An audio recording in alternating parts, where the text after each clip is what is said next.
Okay, half 4 Sunday, and we're finally finished.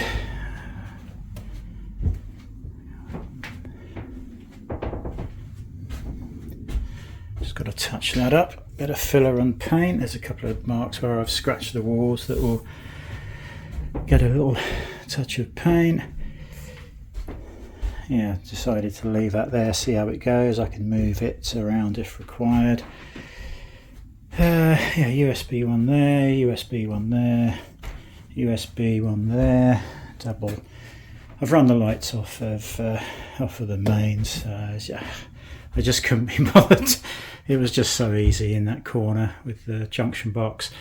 Up to the light switch, across to the push fit connections on that Wickes double batten.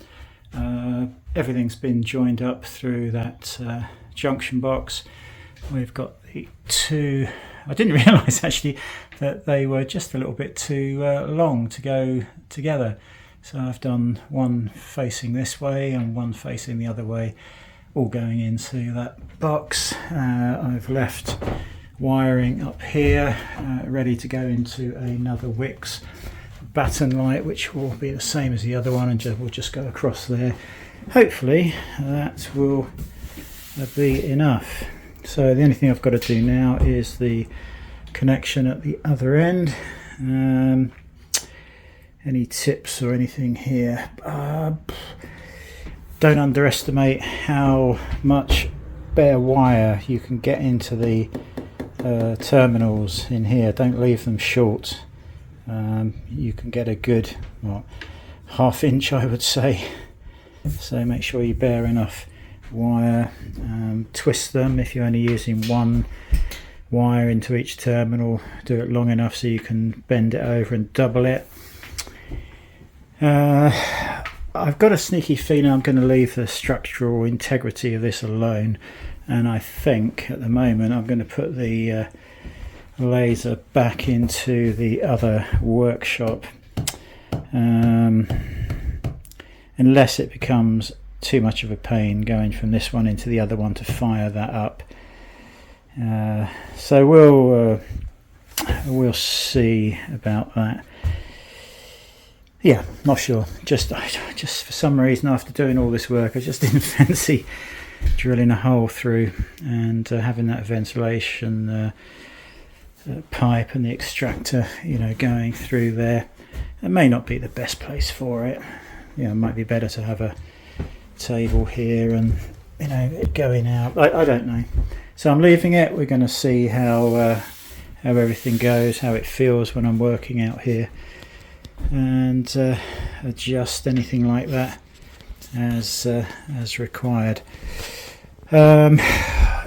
Virtually impossible. You would not get ring mains through 2 cables. You can't get 2 cables in that 20mm. You'd have to go for a much bigger conduit. Even the wires I was using did not want to bend around the elbows.